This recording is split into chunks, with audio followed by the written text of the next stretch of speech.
But this is a pretty cool game. I mean, some people don't seem to like it compared to the first one.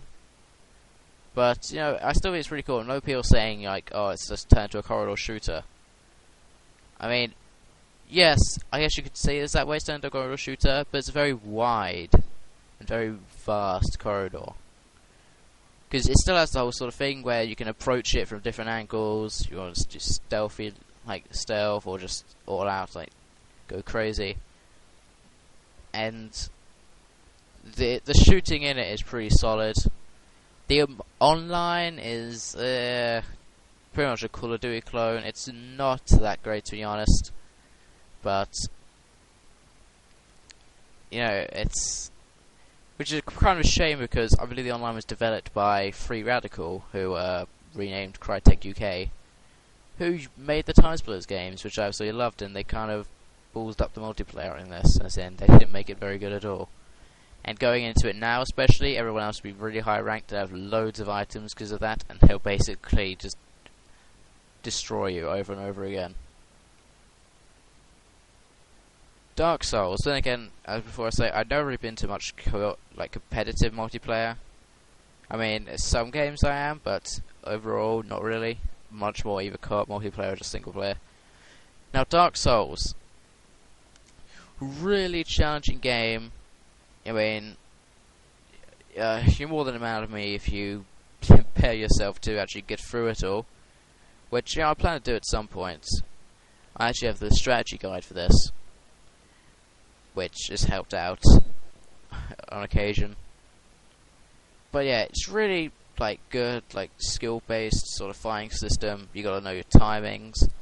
You have to basically know when to use what sort of strikes and the like. And there's lots of different classes you can play through as. I'm not really sure who I'd recommend for you to play, but it's a very cool game, very unforgiving, and extremely challenging. Really cool art style, amazing looking graphics, and it's got like the very sort of dark, gothic atmosphere. And the online for this is pretty cool, as in, you have the whole thing where you like join different clans and like, well, what do they call them? Different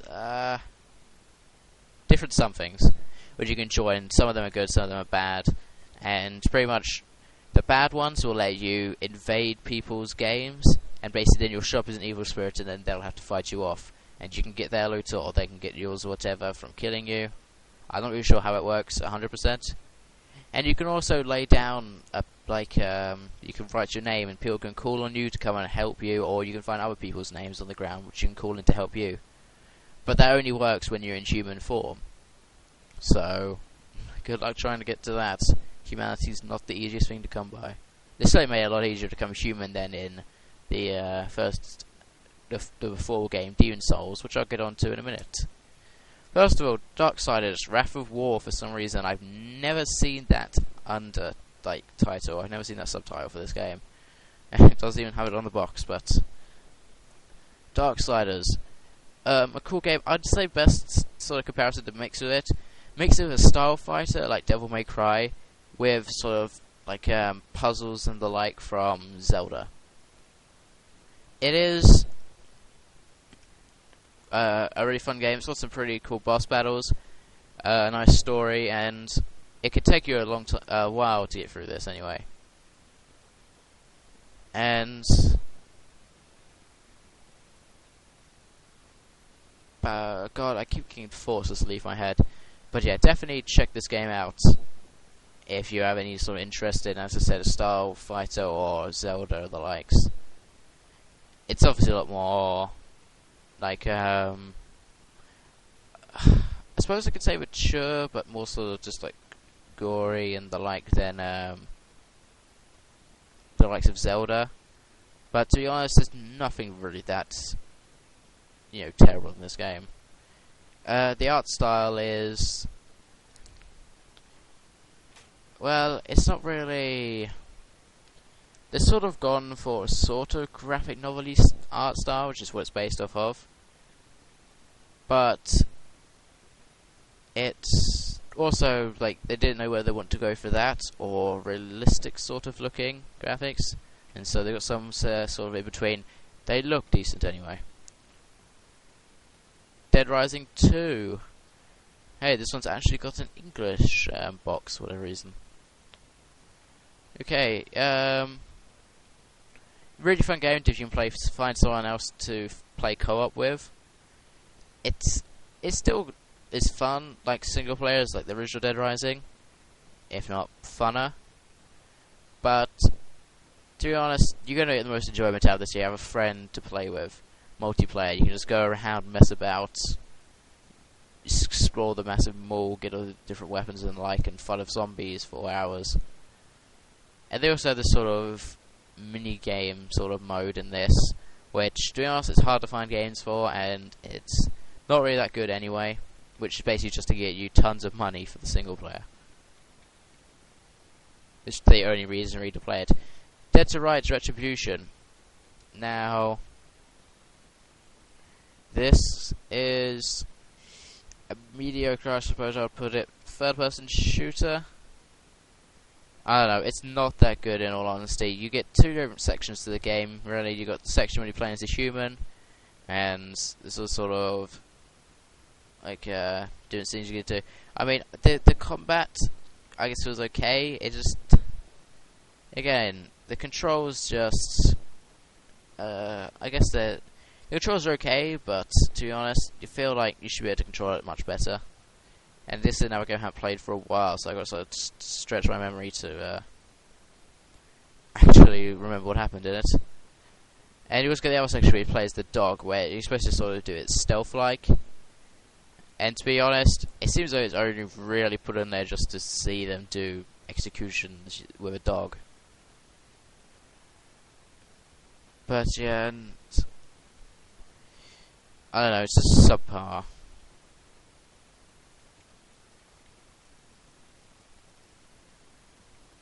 Demon Souls, as I said earlier, the predecessor to Dark Souls. Again, I did not finish this, but perhaps I will do one day. This, I don't want to say it's easier than. No, I don't want to say it's harder than Dark Souls. It probably isn't. It's probably a lot harder. It's probably a lot easier than Dark Souls, but it's still incredibly challenging and punishing. The only way I might consider it the other way around is because I played this before Dark Souls. By the time I got to Dark Souls, I already sort of knew what I was doing, and Dark Souls sort of weighed you in a lot easier than this game. Oh, then again, there is the tutorial stage for this game, which I completely forget about. It's just like whenever I went back to the game, I was like, oh, I don't even remember this bit. But yeah, pretty much the same sort of comments to say about Dark Souls. Oh, Covenants, that's what they called the groups from Dark Souls.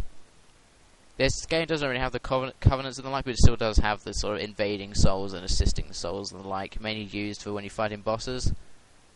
And yeah, it still has the same like huge boss fights and the like skill time-based combat system. And it's got the same sort of still like cool sort of dark like art style. And I'm glad this game did have a sequel to it, because it was definitely like a widely respected game. And it actually took a while to get out to the UK. It came out in America and Japan for long before it came out in the UK, and for a while it didn't even seem like it was going to come out here. Or, well, I suppose it's for all Europe. Deus Ex, Human Revolution. I haven't got that far in this yet. To be honest, I've been basically saving till I can actually get the PC version, which is actually pretty cheap now. Just because I feel like it would control a lot better and it would look a lot better without these like loading issues the PS3 seems to have with loading textures and the like as you move along. But yeah, it's got cool RPG elements into it. You know, it's got things from the old game like the inventory system still added in, which is possibly a good thing, possibly a bad. I personally don't mind it. I like actually being able to carry more than 2 weapons, but I have to actually realistically be able to fit them somewhere. And yeah, it's got there's different paths to go throughout the game. I don't really know if it really benefits you too much to go one path, as I haven't got that far into the game. But, you know, just adapt it for whatever you feel like at the time, or perhaps to your favourite sort of playstyle. Like, I went stealth to start with, and actually I think I still was whenever I could, just simply because, you know, not many games give you the chance to actually go a sort of stealth route, so I thought I'd take all my chances when I got them. Dragon Age Origins, not a very good port. Got the PC version now, much better, really like the game. This version, not so much. I never really got that far in it just because it was pretty terrible. I mean, I suppose you could play it if you're used to playing sort of like RPGs on the PS3. They did change it up from the PC version, but to be honest, they really should have done a lot more work on this. I mean, there's a lot of sloppy ports of the PC, but there's also can be sloppy ports of the consoles as well, as it turned out with this game. But definitely buy the PC version of this, but avoid this one. Dynasty Warriors 6. Anyone who knows me knows I'm a huge fan of the Dynasty Warriors series. Probably would be the Samurai Warriors series and the likes if I actually ever picked up the games. And also a big fan of the, say, the Roads of the Three Kingdoms computer games, and the actual, like, period in history itself, as in the novel, and also, like, more historically accurate documents and the like from that time, and research done on that area. Which is set around 200 AD in Japan, and it's Dynasty Warriors games have never been that historically accurate compared to the, like, I guess Roads of the Three Kingdoms games. I guess they're not really historically accurate anyway, because you can basically change what happened in them. But they start off a lot more historically accurate. Because, like, in this one, like, basically whoever you play as will win. Like, in the end, whichever kingdom you decide to take up as. And they pretty much glance over the bit where Jin rose up. The Emperor Jin, and basically became the ruling, like, the one kingdom which united them all in the end. And to be honest, after playing 5 a lot, and 3, I didn't really play 4. This was a big disappointment. Didn't really have as many characters. Felt like much more repetitive than the other ones did. Didn't really have anything going for it. They changed up all the characters' fighting styles and stuff. Reimagined new weapons, it says there. I did not like that at all. I hated some of their new changes. Like Jiadun. Really liked playing as him beforehand. With his, like, huge, like, sword. Really cool character. Get into this, he has this retarded club thing, which is pretty much impossible to use effectively. So, definitely not a fan. Avoid this one. I don't know why it's actually got 6-star rating on here. Probably because I don't really put any thought into these.